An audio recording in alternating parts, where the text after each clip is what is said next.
Legend of Total War here, and today we're going to be going over the patch notes for Total War Warhammer 3 Update 2.3.0. This is, I believe, the last update for Warhammer 3 for 2022. The next DLC is due to drop sometime in Q2 of 2023, as far as what CA has said so far. Now, we're assuming that that's April, but it could be May or June for all we know. But anyway, through this one here, what we're going to be doing is just going over specifically the gameplay related notes. There's always a possibility, because I do go through these fairly quickly, that I'll miss something, and if I do miss something, feel free to point it out in the comments. But I've got a couple of things here that I wanted to talk about, give you my opinions, but I really want to hear your opinions about all this. Warhammer 3 is a game that there are a lot of differing opinions out there, and I think it's good, and we should embrace differing opinions, because ideally we want everybody to enjoy this game. So I would encourage people who don't share my opinions on certain things to vocalize themselves and let me know why you think I'm wrong. More than happy to have that conversation, as long as there's no vitriol about it. I think that's a big thing here.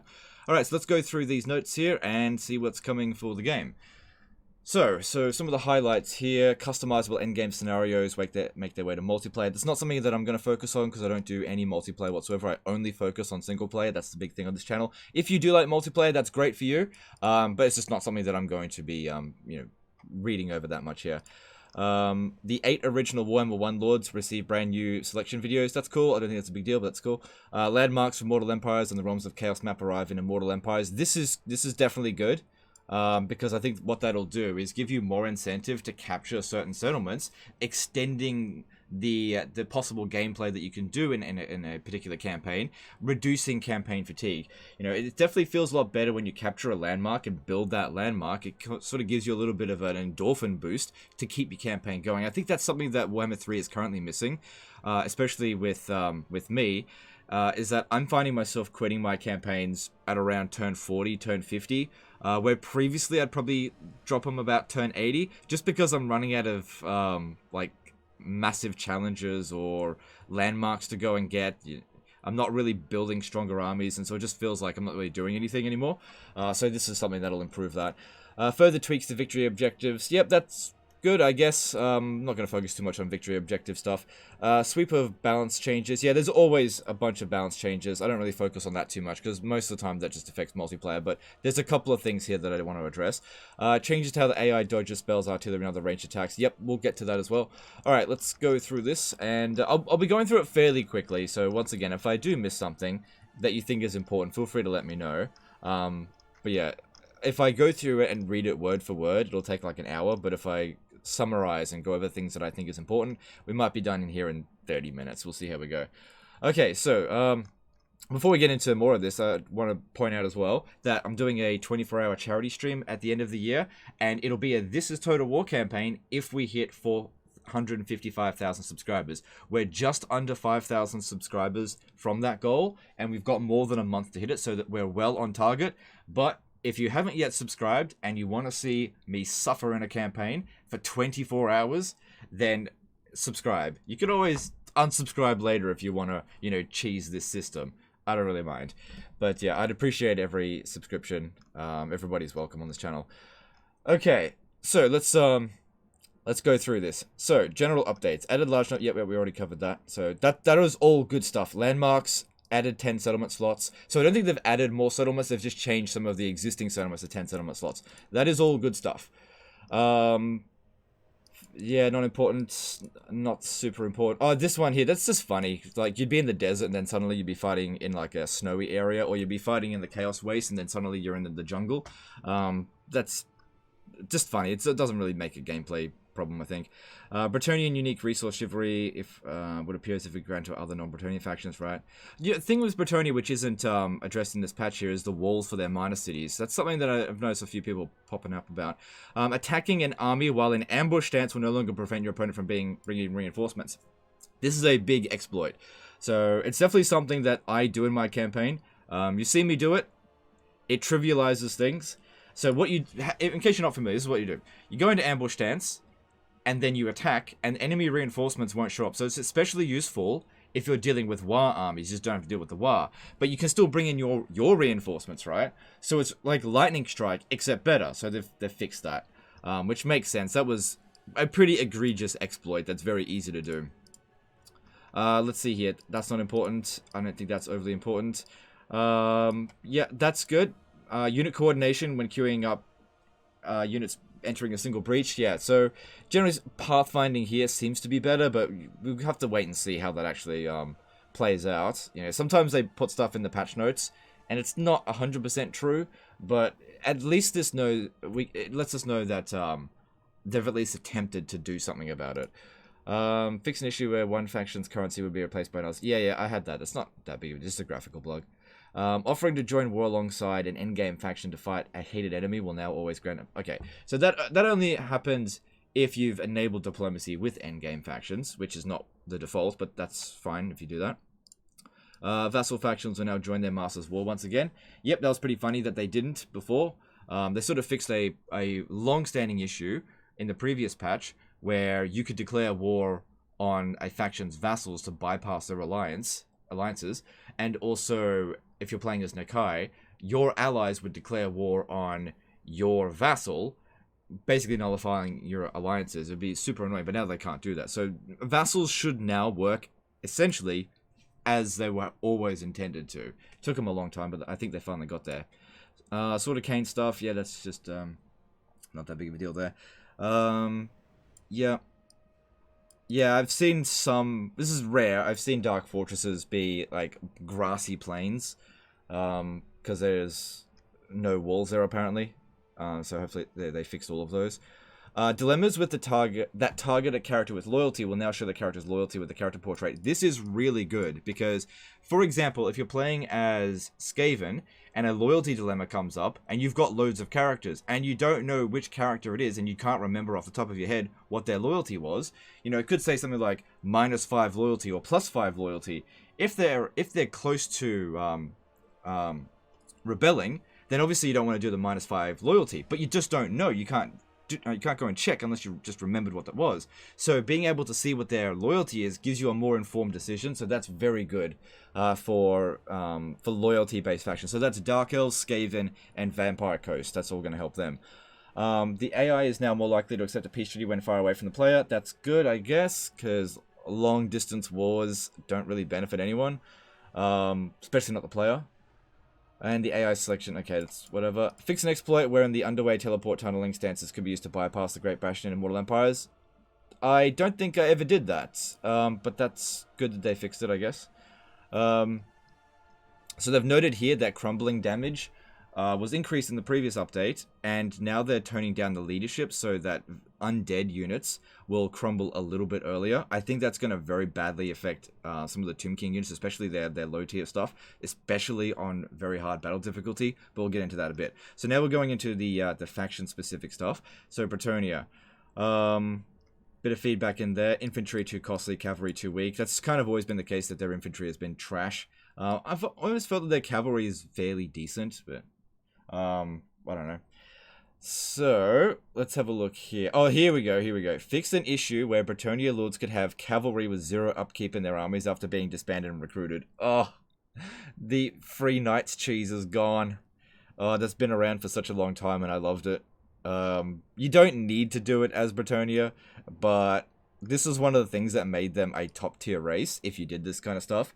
Now they'll just be they'll be okay, I think. There's no mention of them getting their walls back in minor cities, which they really do need. But yeah, the 0 upkeep cavalry, that was really good.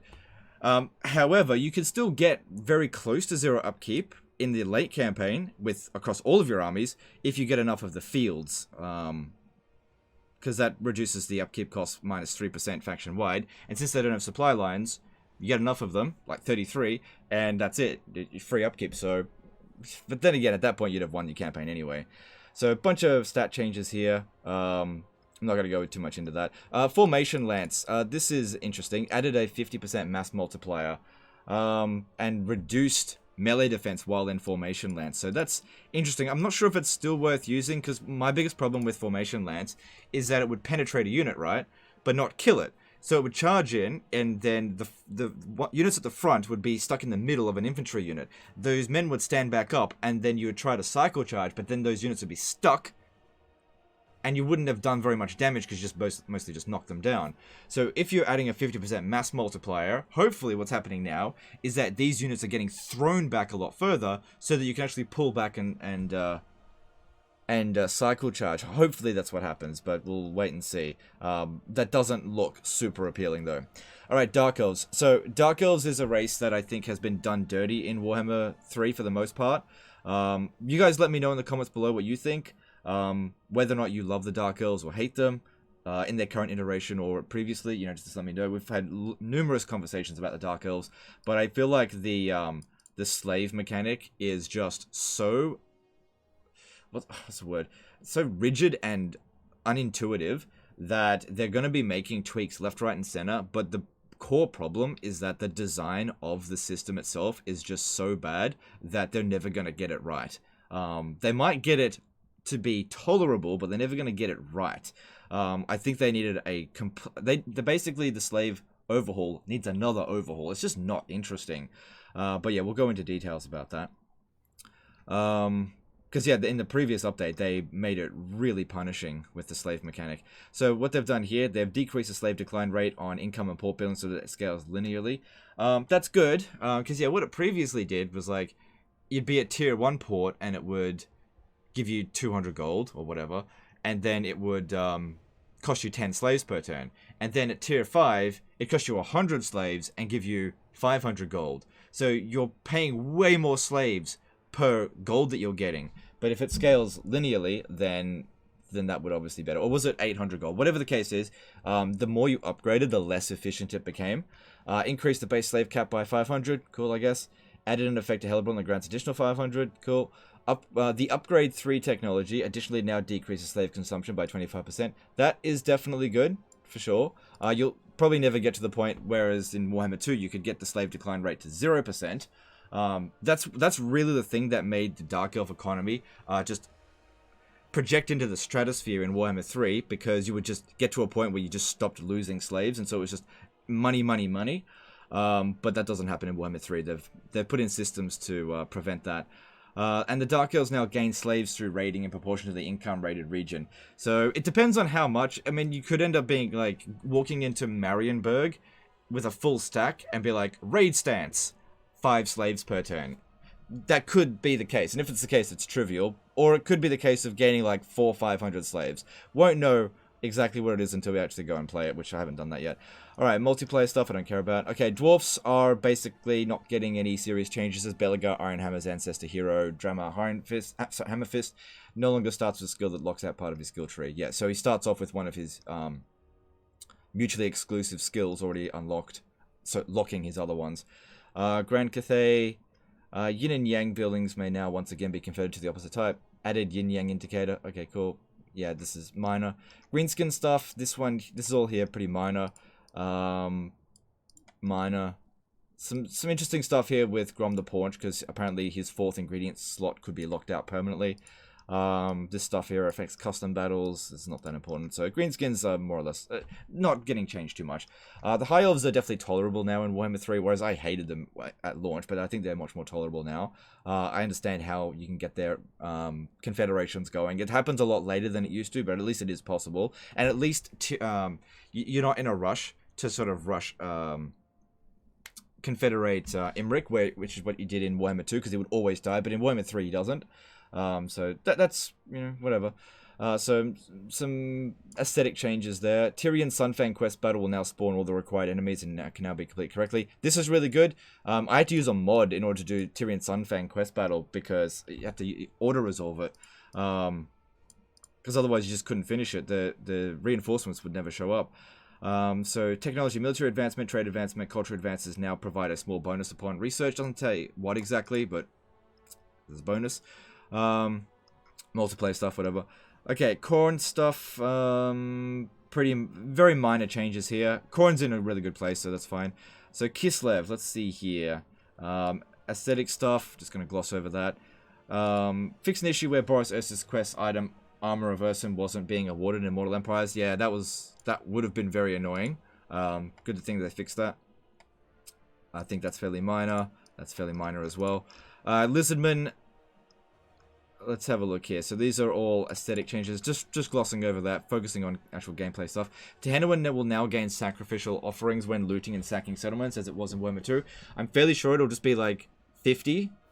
That's how it was in Warhammer 2. So you sack a settlement, it's always 50. You loot a settlement, it's always 50. I think that's how it is, but I'd have to actually go into the campaign and check.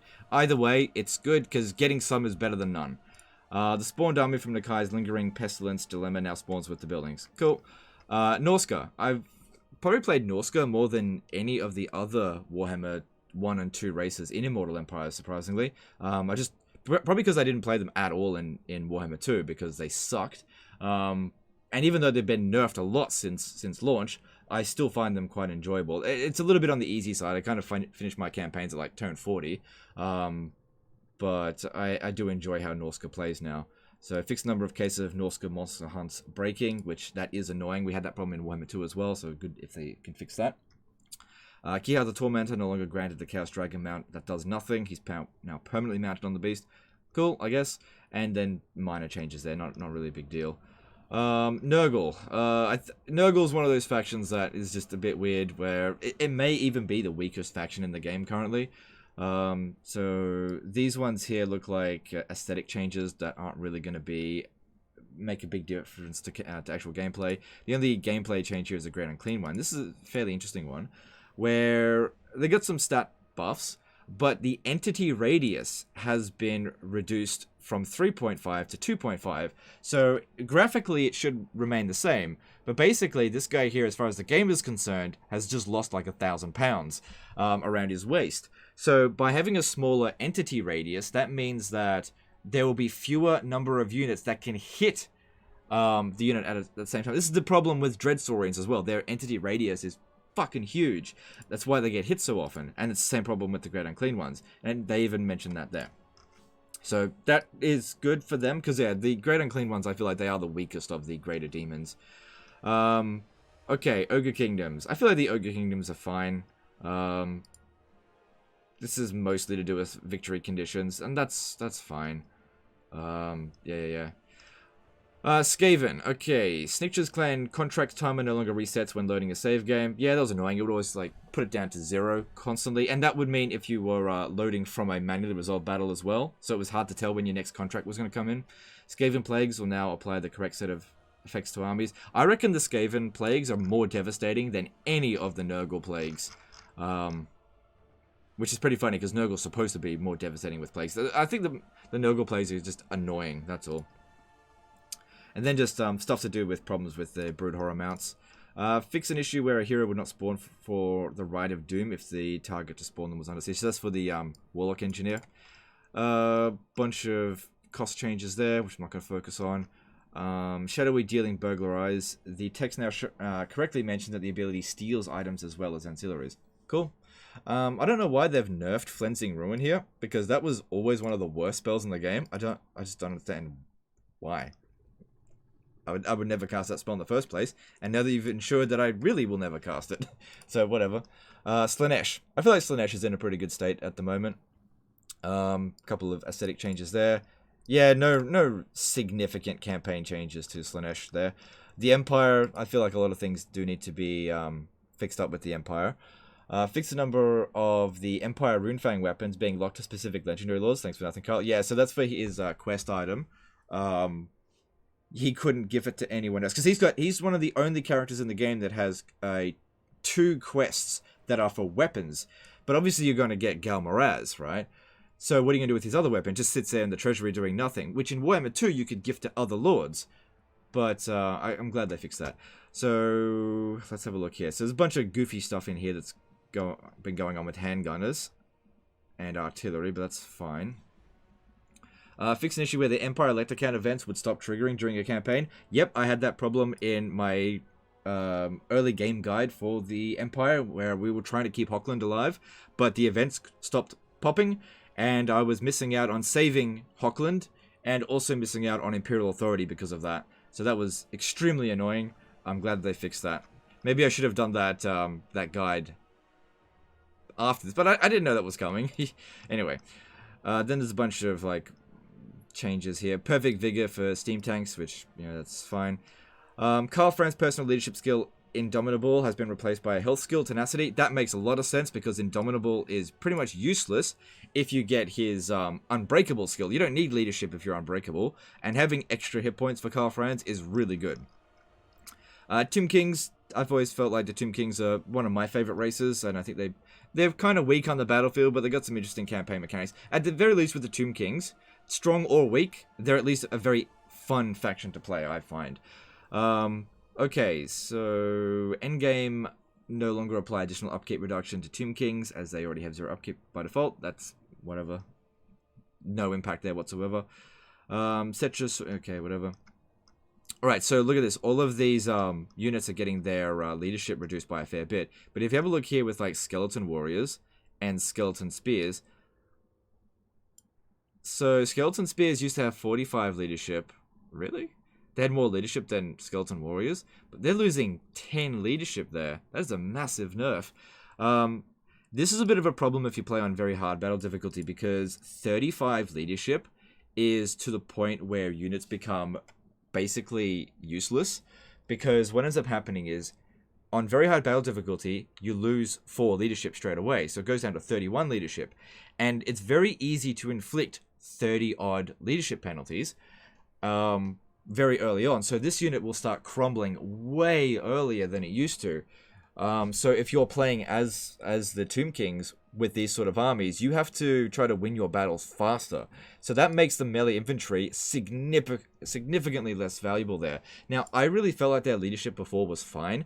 I don't think they should have addressed these two here, because that is the bread and butter of your units. They need to be able to like not crumble within 5 seconds. And I think that's really going to hurt the Tomb King early game there. I also didn't see the Tomb Scorpions in here, which are another unit that has leadership problems, at least in the early stages of the campaign. So it not being affected by this, I think, is good. But yeah, I really don't think that the most basic unit should be under 40 leadership. They've also significantly nerfed the Realms of Souls healing. So Tzeentch hasn't really got any major changes here. Yeah, there's no real difference. I feel like Tzeentch could use a bit of tweaking. They're okay. They're okay. I think one of the things with Tzeentch is that you're kind of forced to cheese really hard with it, because a lot of their army mechanics are just not really that interesting, and their lords are super powerful, so they're very heavily leaned towards cheesing, which can kind of make the campaigns a little bit tedious. I don't know. I would have thought that I'd enjoyed Tzeentch more than Khorne, but I just don't in Warhammer 3, which is weird. Okay, Vampire Coast. Same sort of thing with the Tomb Kings. They're getting a big leadership reduction here. And the increase the size of their Raise the Dead pool. So that's cool, I guess.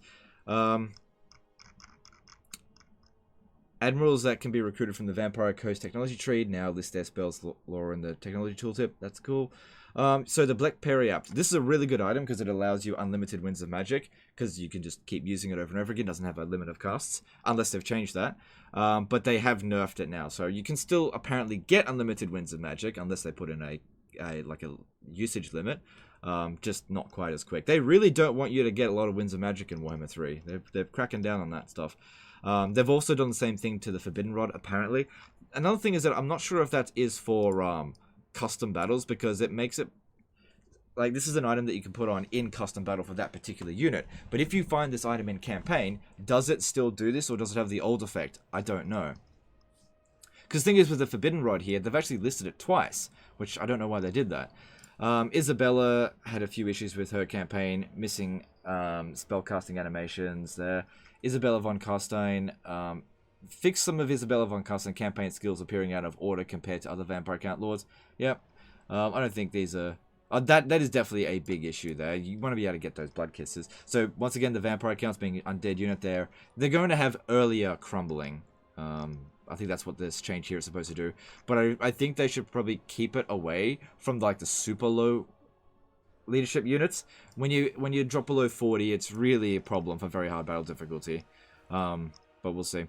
Technology. The vampire count technology Defiler of the Ancient Powers now correctly applies perfect vigor to Konigstein Stalkers, Regiment of Renonius. Yeah, so Regiments of Renown have notoriously been immune to buffs from technology and Lord skills, which has been a little bit annoying, but I guess they're starting to fix that. So yeah, Forbidden Rod has also been nerfed. It doesn't mention here that it has 3 charges, so we'll see how that goes.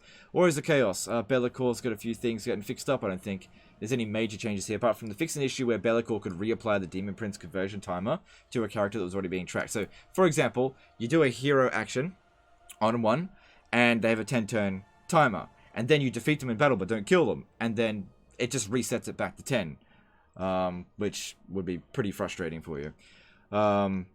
Couple of changes here. Nothing major for the Warriors of Chaos. I think the Warriors of Chaos are in a pretty good state. I don't think of any issues that need to be seriously addressed with them.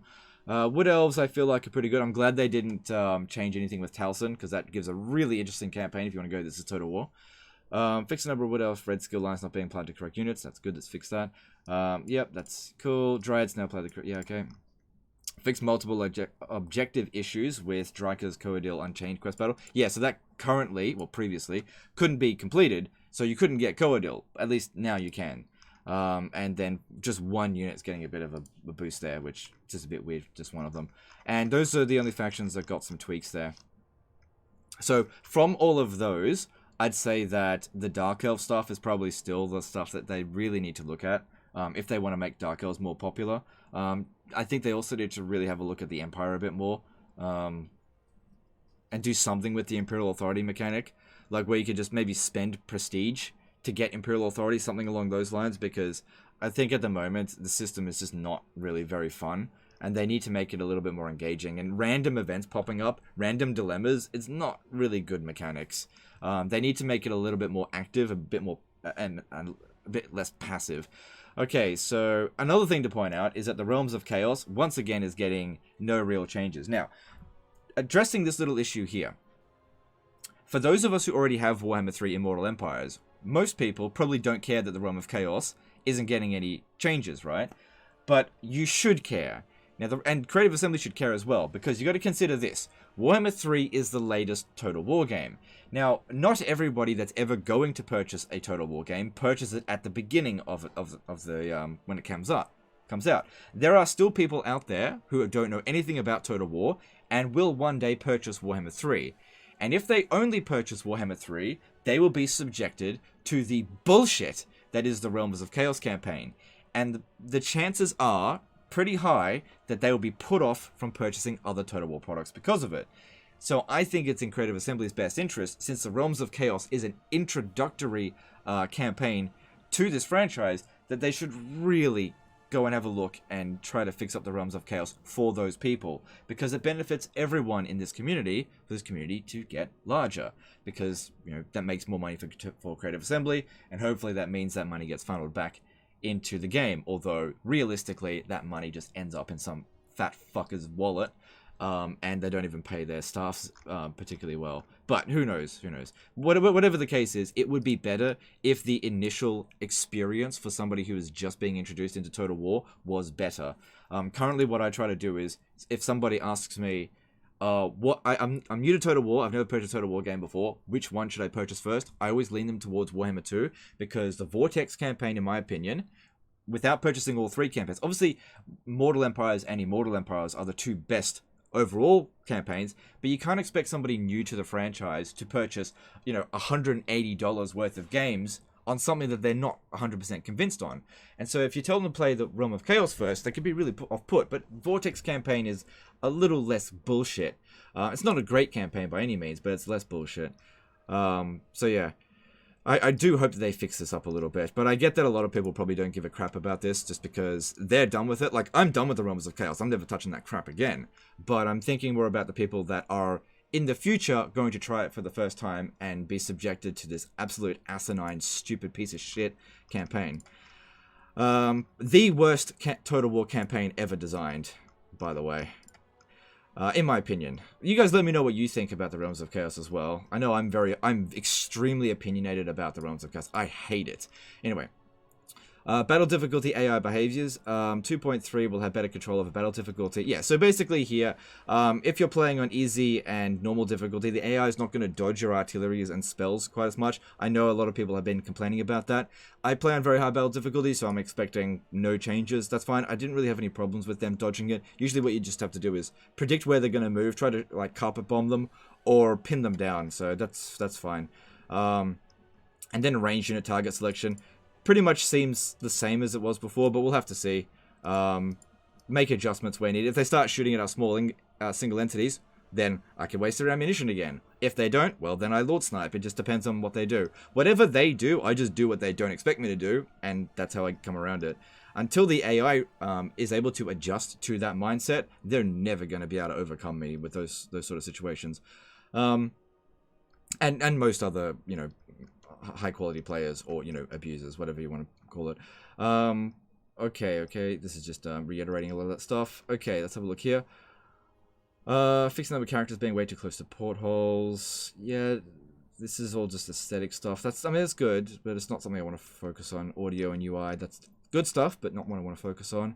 I think that's it there. Yep. Okay, so yeah. This is the last update for Total Warhammer 3 for the year, not in total. There will be more coming. Probably not for a while, because if I got some information, Creative Assembly does tend to have a fairly long holiday period, so they're just not going to be in the office working, and that's fine. That's allowed. Can't expect them to just be slaves just working around the clock, like the Dark Elves. Anyway. So there's not going to be much coming for a little while. So if this is you taking a break from Total War Warhammer, or just Total War in general, until, you know, April next year, I hope to see you then. I imagine things are going to get a lot quieter over the next few months. I'm still going to be producing content.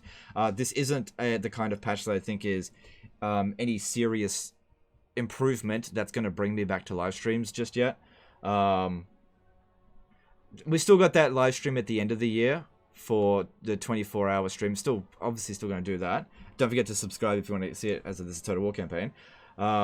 But, you know, if this had been like a major overhaul, I could definitely have seen myself come back in do a couple of streams to just check it out. But I just don't think any of the stuff here is really significant, so I'm just going to still abstain from streaming. I do think that time away from it has been very healthy for me.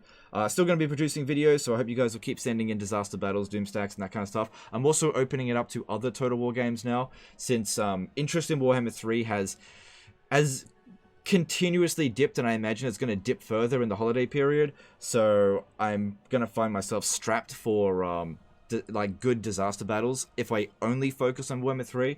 So you'll probably see the odd Medieval 2, maybe even Shogun 2 disaster battle pop up here. Maybe even Total War Attila, we'll see. But yeah, I'm not going to be exclusively Warhammer 3, at least until the next content drops, which is April, May, or June of next year. But we'll know more about that in the next few months. Now, again, if this is the last time that we're going to see you until then, I hope you guys have a happy and safe holidays. If we see you when you come back, more than welcome to. And I just hope you guys are happy in the meantime. I'll keep making content. Hope you guys enjoy it. Appreciate all the support. And let me know in the comments below what you think of the patch notes, whether you agree with my opinions, whether you disagree, and also why.